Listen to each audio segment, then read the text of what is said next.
오늘은 4대 교회에 대해서 여러분에게 말씀을 좀 나누고 싶습니다. 5번째 교회죠. 4대 교회.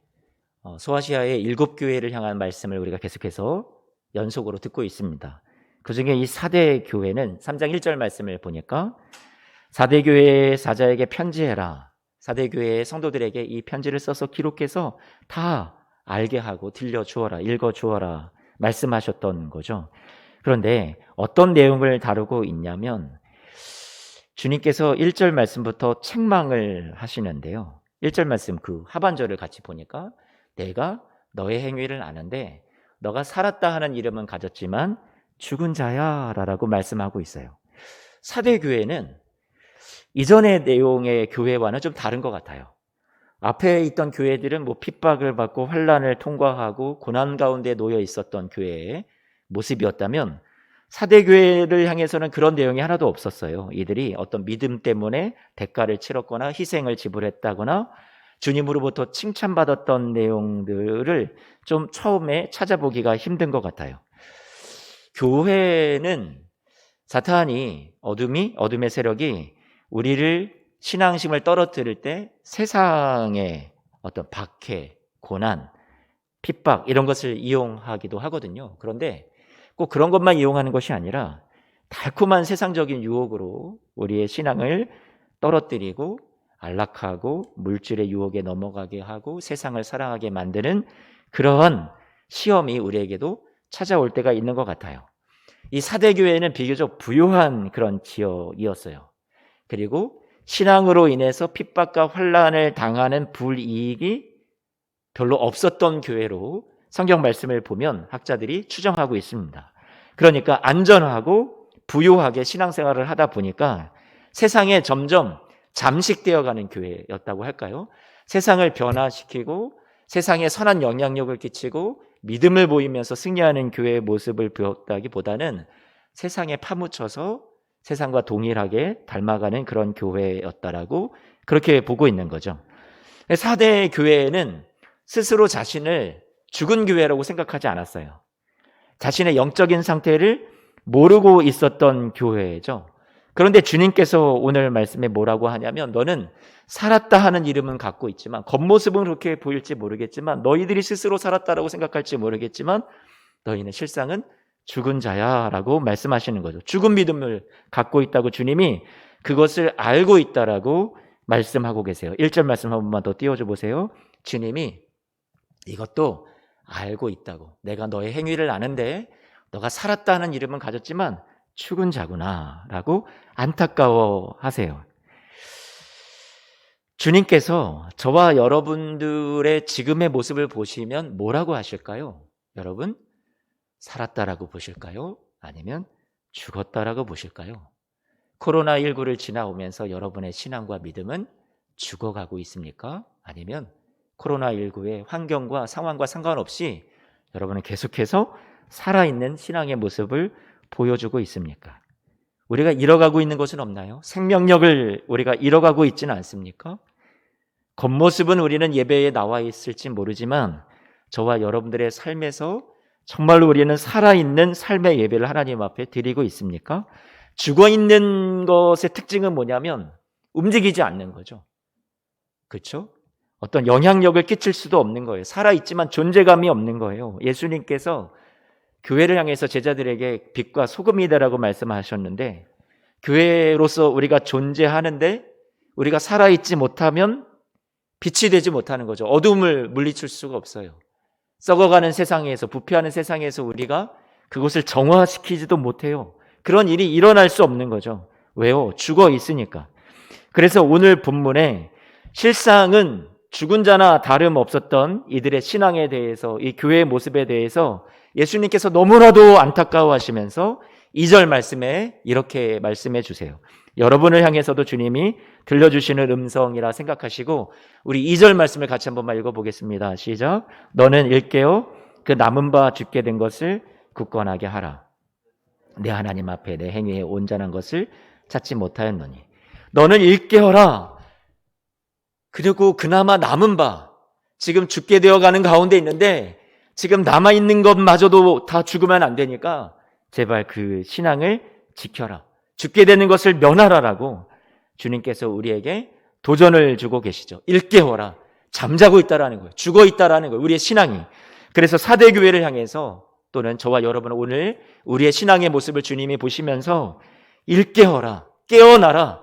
각성하라라고 주님이 말씀하고 계시죠. 긴 잠에서, 긴 수렁에서 더 이상 잠자서 주님 앞에 살아있는 모습을 보이지도 못하고 이렇게 죽어가는 모습으로 신앙생활을 하지 말고 제발 깨어나라고 주님이 간곡하게 호소하고 계세요. 주님께서 무엇을 말씀하시는지 2절 말씀을 가만히 문맥을 살펴보니까 주님이 찾으신대요. 너무 간절하시구나. 여러분 2절 말씀을 보니까 주님의 마음이 느껴지는데 얼마나 애가 타시는지 느껴지는 것 같아요. 여러분의 행위에 온전한 것을 찾고 싶어 하시는데 눈을 씻고 찾아도 우리의 온전한 모습을 주님이 쉽게 발견하지 못한다.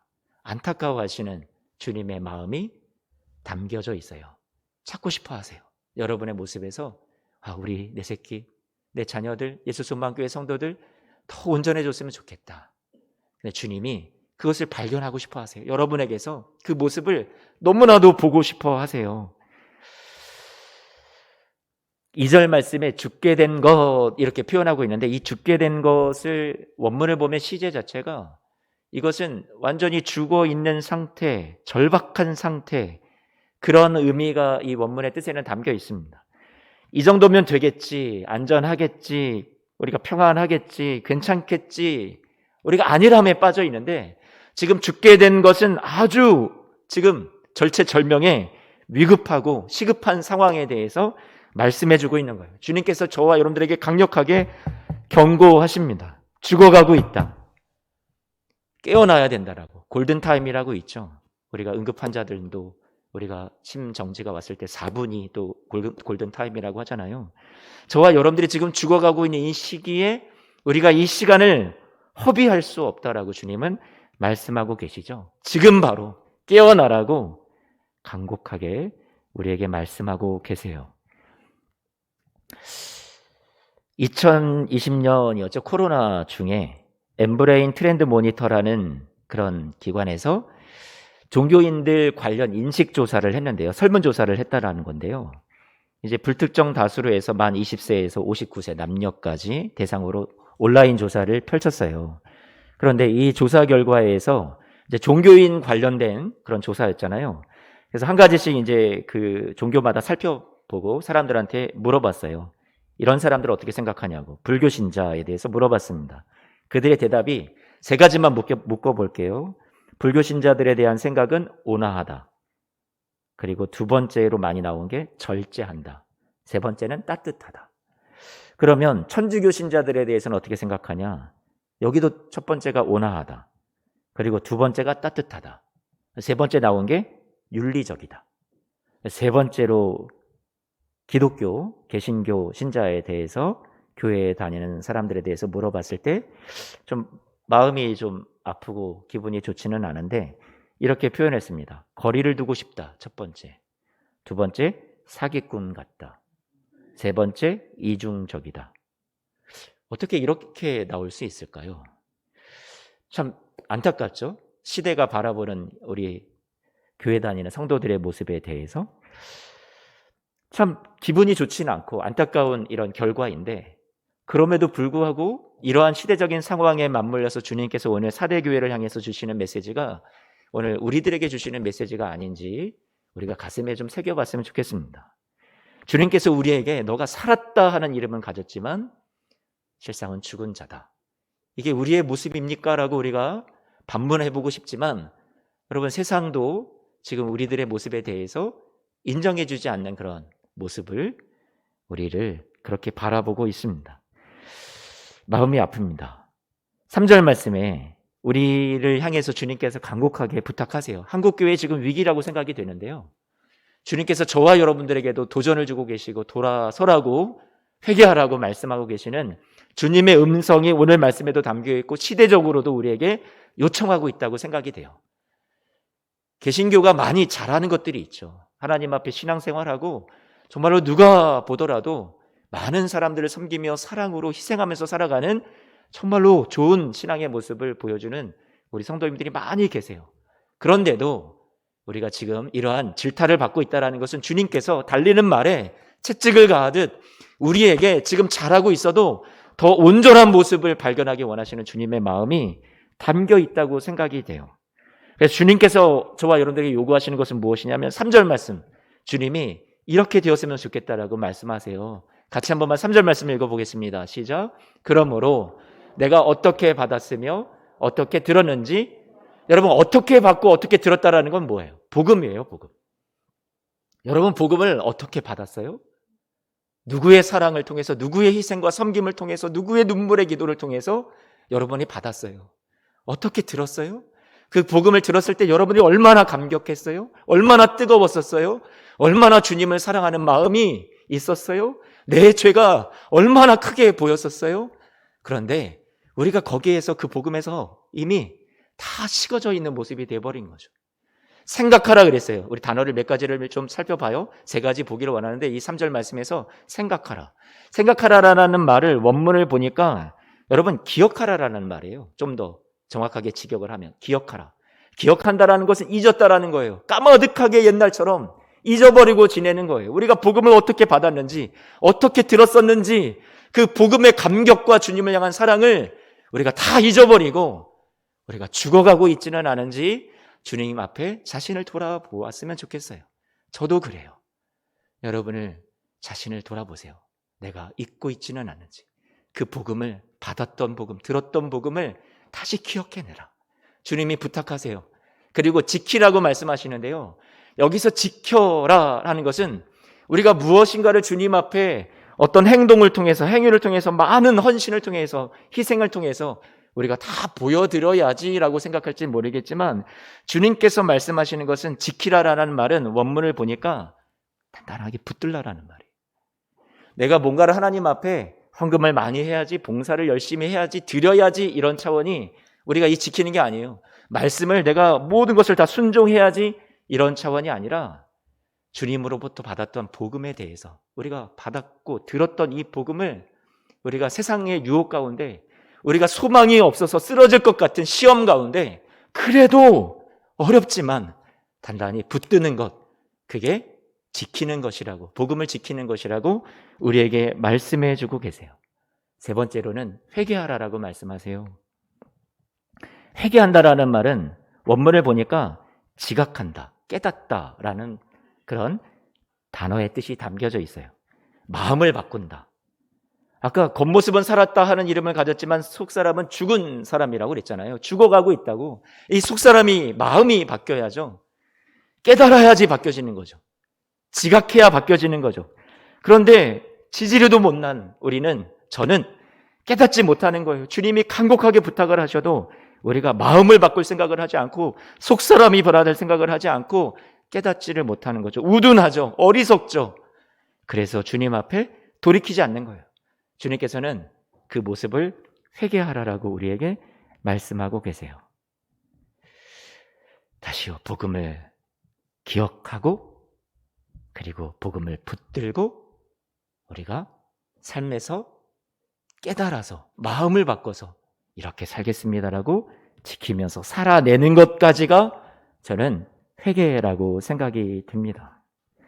처음 받았던 복음을 저와 여러분들이 꼭 기억해 내십시오. 그때의 감격과 사랑과 내가 얼마나 죄인이었는지를 여러분 기억해 내십시오. 그리고요, 그 복음을 우리가 받았다면 어떤 어려움이 있어도, 어떤 시험이 있어도, 유혹이 있어도 그것을 끝까지 붙들고, 단단히 붙들고 지켜내십시오. 그리고 마음을 바꾸세요. 이제는 좀 깨달으세요. 그래서 돌이켜서 주님을 향하세요. 그게 저와 여러분들을 향해서 주님께서 주시는 오늘 권면의 말씀입니다. 코로나로 인해서 우리의 신앙생활이 많이 달라졌어요. 저는 분명히 달라졌다라고 생각이 되는데요. 많이 게을러졌을지 모르겠어요. 저부터도 그래요. 저와 여러분들이 죽어가고 있지는 않습니까? 주님께서 저와 여러분들에게 부탁하십니다. 다시 살아야 된다. 일깨워라. 여러분, 주님께서 저와 여러분들에게 긴장을 가지라고 도전하고 계세요. 같이 3절 말씀을 보겠습니다.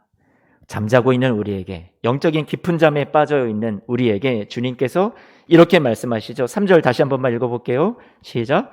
그러므로 내가 어떻게 받았으며 어떻게 들었는지 생각하고 지켜 회개하라. 만일 깨지 아니하면 내가 도둑같이 이르리니 어느 때에 내게 이르는지 내가 알지 못하리라. 도적같이 임하신다라고 말씀하고 있어요. 도적같이 임하신다. 실제로 이 사대 지역이라는 곳이요, 사대 지역이라는 곳이 아주 높은 해발 한 500m 이상의 그런 지대에 있었던 도시였거든요. 요새예요. 천연 요새. 그러니까 외부의 침입으로부터 이 요새가 자신들을 지켜준다고 생각을 하고 있었어요. 그러니까 안일해졌어요. 그러니까 경계를 잘 서야 되는데 근무 태만이죠. 잠자고 초병들도 다 그렇게 편안하게만 생각을 했었단 말이에요. 이게 우리는 든든하다, 지켜준다. 그래서 실제 역사적으로 주전 549년에 우리가 잘 아는 대로 페르시아의 고레스 왕에 의해서 이 사대 지역 도시가요 점령을 당하게 됩니다. 이 시민들은 과거의 역사 속에서 그것을 기억하고 있죠. 그리고 두 번째 헬라 시대 때도 그때가 주전 218년인데 안티오쿠스 대제에 의해서 다시 한번 점령을 당하게 되는데 이 두 번의 공통점이 뭐냐면 두 번 다 깨어있지 못했을 때, 안일함에 빠져 있을 때 이 사대 지역이 그 견고한 요새가 있었음에도 불구하고 점령을 당했던 거죠. 오늘 주님이 이 교회, 사대 지역에 있는 교회를 향해서 그들의 아픈 과거에 경각심을 불러일으키시면서 말씀하시는 거예요. 내가 도둑같이 이를 거다. 깨어 있어라. 그때 적들이 도둑같이, 도적같이 임해서 그들이 망하게 되었는데 지금 이들이 안일함에 빠져 있는 신앙생활에서 경각심을 갖고 긴장하고 깨어 있어라. 내가 너희에게 도적같이 임할 거야 라고 오늘 주님께서 말씀하고 계시는 거죠. 주님이 말씀하시는 것은 이들이 깨어있기를 간곡하게 소원하시는 거예요.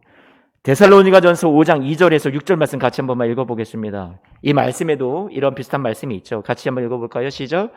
주의 날이 밤에 도둑같이 이를 줄을 너희 자신이 자세히 알기 때문이라. 그들이 평안하다, 안전하다 할 그때 임신한 여자의 해산의 고통이 이름과 같이 멸망이 갑자기 그들에게 이르리니 결코 피하지 못하리라. 4절, 5절, 6절 같이 한 번만 읽어봐요. 형제들아, 너희는 어둠에 있지 아니하매 그날이 도둑같이 너에게 임하지 못하리니 너희는 다 빛의 아들이요 낮의 아들이라. 우리가 밤이나 어둠에 속하지 아니하나니 그러므로 우리는 다른 이들과 같이 자지 말고 오직 깨어 정신을 차릴지라. 아멘. 주님께서 저와 여러분들에게 부탁합니다. 깨어 있으라고. 도적같이 주님이 임하신다고요. 오늘 말씀을 보니까 구약 성경의 이야기가 하나 생각이 나는데 구약에 보면 요시야 왕이 성전을 청소하다가 헌금통 하나를 발견하는데요. 그래서 그 안에 오랫동안 잊혀져 있었던 율법책이 그 안에 담겨 있는 것을 알게 됩니다. 율법책을 요시야 왕이 읽고는 가슴을 치면서 우리가 다 죽어 있었던 거구나 탄식하게 되죠. 요시야는 이내 대대적인 성전 정화와 개혁을 단행하면서 전국적으로 모든 백성들한테 우상을 다 치우고 불태우고 나라 전체의 신앙을 개혁하는데 힘써 갑니다. 중단됐던 예배도 회복시키고요. 하나님 앞에서 대대적으로 이제 유월절 예배를 지키자 해서 유월절이 되는 날 모든 유대인들을 다 불러 모아서 하나님 앞에 성전에 모이게 하는데 가로 그 성전에 모이는 그날 문에 많은 사람들이 예배하러 모이는데 그때 하나님이 예레미야 선지자를 보내셔서 그 사람들에게 이렇게 외치게 하세요. 예레미야서 7장 4절과 5절 말씀인데요. 함께 한번 읽어보겠습니다. 너희는 이것이 여호와의 성전이라 여호와의 성전이라 여호와의 성전이라 하는 거짓말을 믿지 말아라.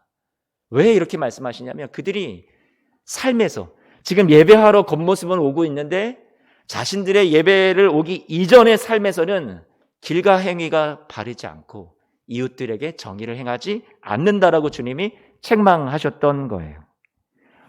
주님께서 이곳에 와서 너희가 예배를 한다라고 아니야 너희들 거짓말하지 마. 너희는 지금 이 예배하는 성전의 모습이 아니야. 이곳은 여호와의 전이 아니야. 이곳은 강도의 구렬이야. 주님께서 말씀하시는 것은 너희 마음을 청소하고 와. 겉으로 와서 예배하는 거 말고 너희 마음을 청소하고 와. 요시야 왕이 성전을 청소하고 우상 덩어리들을 다 치우면서 불태우면서 뭔가 겉모습은 깨끗하게 치워나갔을지 모르지만 주님이 한 번 더 이들에게 부탁하신 것은 뭐였냐면 너희 마음을 이제 치워. 더 마음을 깨끗이 해. 그래서 주님께서 예레미야에게 다음에 이런 말씀을 보태어서 전해주시죠. 예레미야서 17장 9절 10절 말씀입니다. 같이 한 번만 읽어보겠습니다. 시작. 만물보다 거짓되고 심히 부패한 것은 마음이라. 누가 능히 이를 알리오만. 10절 말씀. 나 여호와는 심장을 살피고 폐부를 시험하고 각각 그의 행위와 그의 행실대로 보응한다라고 말씀하고 계세요. 사랑하는 성도 여러분, 주님께서 저와 여러분들의 마음을 살피고 계세요. 오늘 주님 앞에 우리는 죽어가고 있지는 않습니까? 주님이 여러분 살아나야 된다라고 간곡하게 부탁하고 계세요. 마태복음 23장 27절 28절 말씀에 외식하는 서기관들 바리새인들을 향해서 주님이 너희들은 회칠한 무덤 같다. 겉으로는 아름답게 보이지만 그 안에는 더러운 것이 가득하구나. 28절 말씀에 겉으로는 사람에게 옳게 보이지만 안에는 외식과 불법이 가득하다라고 말씀하세요. 말씀을 마칩니다. 사랑하는 성도 여러분, 오늘 주님께서 저와 여러분들에게 부탁하세요. 죽어있지 말고 깨어있는 교회가 되라고요.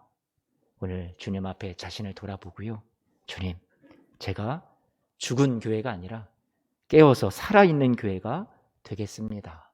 결단하시고 주님 앞에 나아가는 우리 모든 사랑하는 성도님들이 되시기를 주님의 이름으로 축복합니다. 아멘.